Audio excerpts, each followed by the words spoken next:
If you've ever walked out to your garden and you looked at your little sticky trap that you put out and you see these little bugs on it, you know the feeling, right? Ugh, oh gosh. Yes, that's exactly what happened to me. I walked out and I started seeing all of these bugs on them and realizing then that I was the one who caused this problem.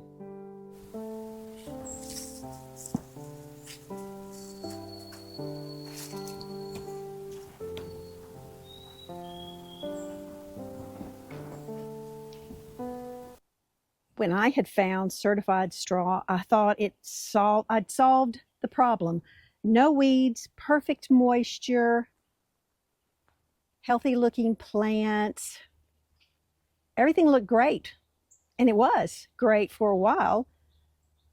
I'd just finished planting and just feeling proud and relieved, like I'd done everything right. But I didn't realize how much the changing temperatures were going to cause for my plants. So when cooler nights came, that same straw that was holding the moisture underneath, it started holding too much moisture. And you can see, look, it's just damp. The straw is still damp and wet. And you know what? Without the sun to dry up the surface, that soil stayed damp.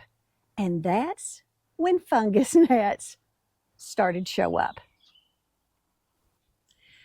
You know that feeling when you think you've done everything right and then something goes wrong?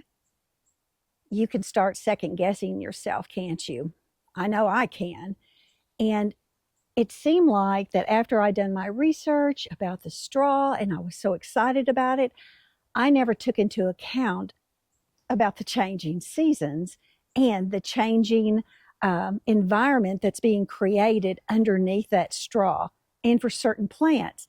And this all started when I kept seeing those white flying insects around my broccoli. And that got me on the path to the sticky traps, which then showed me the fungus gnats.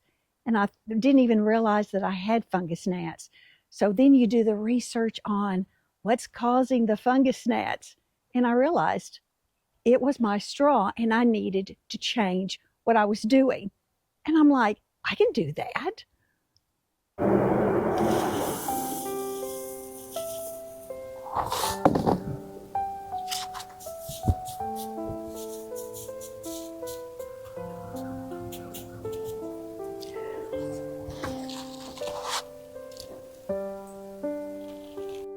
So this is what I'm going to do.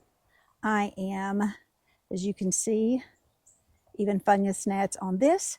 I'm now going to take out the straw and replace it with the Perlite and put a new one of these in there so I can see if there is a difference. As you can see, this is still really wet and we haven't had rain for a few days. So we are going to make sure that we scoop it all out. It is time to change. And I kind of like the change. Sometimes it's hard to change and you think, oh, this will be fine. Nope, it's not fine. And so I actually also got y'all on sale at this time of year, this huge bag of organic Perlite. And it was very inexpensive. And again, this is the time of year. Go see if you can find any products that are on sale that you can use. Okay. So now it's time for me to change out the other ones.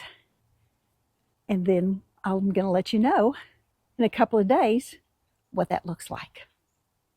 I got the entire garden transitioned from the straw to the Perlite, except for, again, the root crops like the carrots and my onions over there. And I think also I left my radishes alone and the beets as well. And so I wanted to show you here's my trap that I put down there. And there's actually just 2 little ones. Well, that might be another one right there. And it is so much less than what it was that I know that this is working for my garden, transitioning from the wet straw to the drier perlite. And I am so excited to show y'all that it is working. It is working.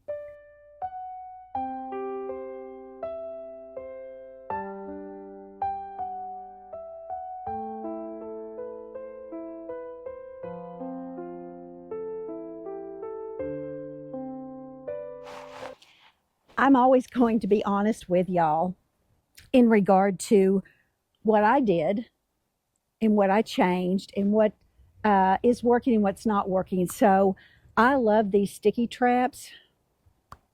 However, it caught a lot of my chameleons, and that just broke my heart. It truly did. So they weren't on the broccoli, and that's why I've made sure that the sticky traps for the white flies are still there. And yet I do have some hanging. That I think is the safest. But down in the soil, in the different plants, yeah, that was really hard for me. And yet I realize that there's got to be a fine balance between staying organic, taking care of problems, what works, what doesn't work.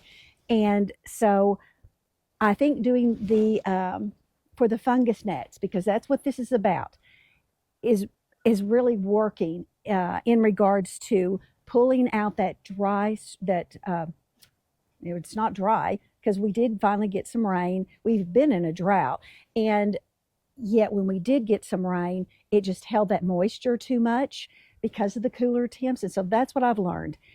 In the beginning, once the temps warm up, straw is great. It's great for holding in the moisture and protecting your plants. Once there's cooler temps, though, it's got to come out, except again for your root crops. So you can keep it on those other things like your herbs and your lettuce and your Swiss chard.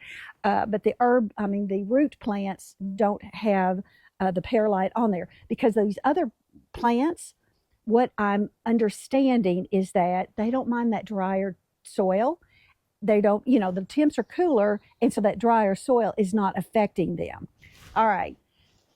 It's all about understanding and learning and pivoting and growing, right? And growing with grace instead of just throwing your hands up and thinking, oh, this is just a complete failure. That is really what I wanted to share with you. And I hope that you take away from this that just like in life, it's this beautiful fluid motion of doing something, learning from it, changing what you may be doing, or you've learned something that was working, then how can you expand upon that? All right, y'all. Again, thank you for being with me here in Garden Grace, and I look forward to you being here with me the next time. Remember, please like, comment, share, subscribe, and become part of the Garden Grace family. And if you're watching this on the television, on your TV, because that's what we do for my husband, and you can push the down button on your control, and it will pop up and show you where the thumbs up, the thumbs down, all the different emblems are, and that's where you can like the video right from your smart TV. I just figured that out. Yeah. So again, continue to grow with me and grow with me right here in Garden Grace. And again, I can't wait to see you back here in Garden Grace. Okay, y'all. Bye.